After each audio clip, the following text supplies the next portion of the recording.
Cette vidéo concerne le flétrissement bactérien du bananier BXW, une maladie bactérienne qui affecte tous les cultivars de bananiers. La maladie peut causer plus de 100% de pertes une fois qu'elle attaque un plant. La vidéo va couvrir l'identification des symptômes de la maladie, les voies de transmission, la prévention et les mesures de contrôle. Comment identifier la maladie? Le flétrissement du bananier est principalement caractérisé par les symptômes suivants. Les feuilles flétrissent, se dessèchent un peu, puis finissent par mourir prématurément. En coupant le pséudotron, les gaines des feuilles ou les doigts du fruit, un liquide jaune gluant suinte. Le bourgeon mâle flétrisse et meurt finalement. En ce moment, quand les doigts du fruit sont coupés, des taches brunes s'observent dans la pulpe. Plus tard, les doigts du fruit mûrissent prématurément et deviennent finalement noirs. Comment la maladie se transmet-elle? Les principales voies de transmission sont les outils,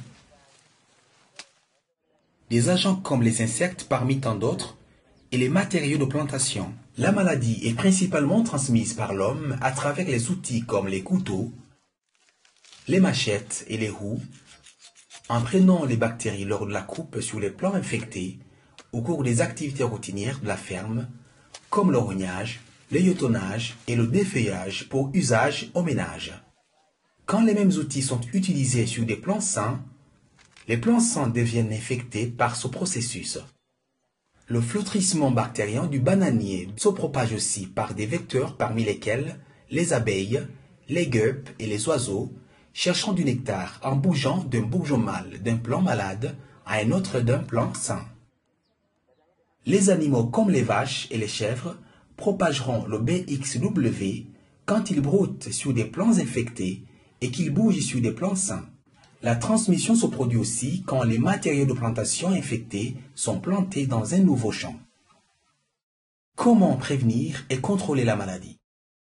Ceci se fait à travers enlèvement du bourgeon mâle, utilisation d'un désinfectant, stérilisation par le feu, utilisation du matériel de plantation sain, la coupe et la destruction des plants infectés et l'application d'un herbicide.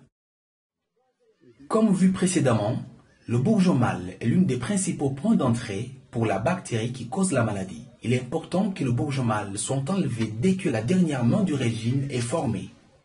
Ceci est fait en utilisant un bois fourchu pour éviter la contamination d'un plant à l'autre à travers la coupe du bourgeon mâle. Utilisez des outils propres qui sont désinfectés par un agent de blanchissement comme l'hypochlorite de sodium, communément connu comme l'eau de Javel.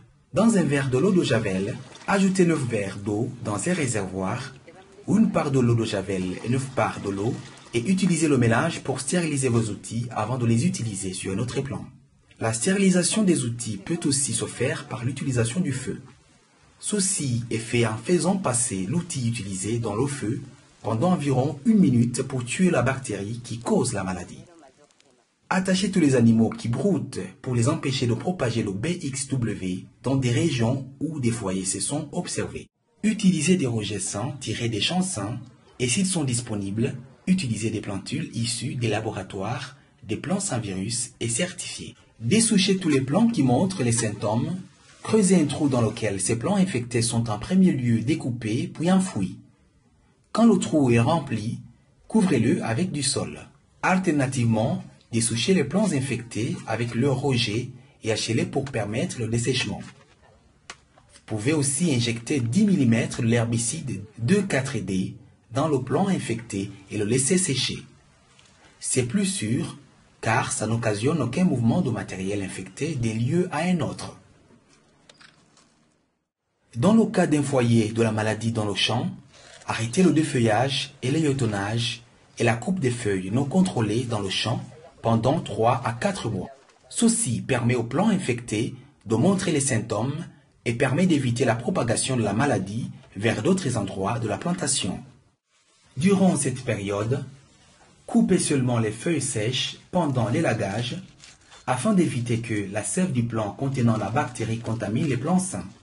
Au moment de l'œillotonnage et de la coupe des feuilles, travaillez sur une touffe, stérilisez les outils avant de travailler sur une autre touffe pour éviter la propagation de la maladie. Ceci est fait en trempant une pièce de tissu dans une solution de désinfectant préparée.